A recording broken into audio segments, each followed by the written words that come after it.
Club will play league football again. It was forced out of its spiritual home, and finally Wimbledon's council admits it was to blame.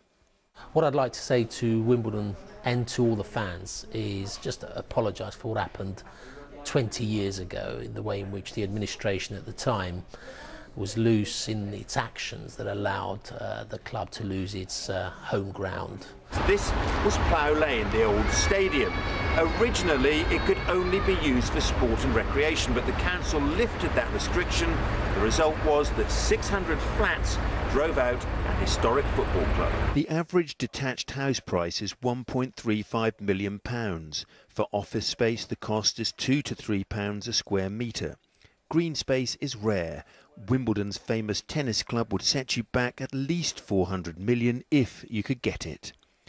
Wimbledon's Greyhound track has been suggested as one location, but may be too small. With the council helping, the club say they've identified 2 sites. In order to fund a new stadium, you need to generate some money from somewhere, usually by what's called enabling development. You build some other properties and the profit is diverted into building the stadium. So what you need before you can start is a good, clear understanding of the financial possibilities on the site. That's been worked on by our consultants, and they're meant to be delivering a report to us sometime in the next month, let's say. But just like getting back into the league, it'll be a long haul for Wimbledon. It could take years. And are there still enough fans to fill a new stadium? I could see us probably sustaining crowds of between 12 and 15,000 probably. And obviously we've got the likes of Liverpool, Manchester United, etc. Obviously they would be sellouts.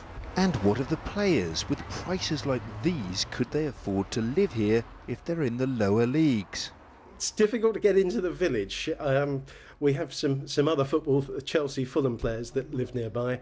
I think there's room for them, but they might be getting a smaller property, maybe a flat or a 2-bedroom house to start with. AFC Wimbledon are in no hurry. They reckon that with additional seating, this little ground would suffice even in the Championship.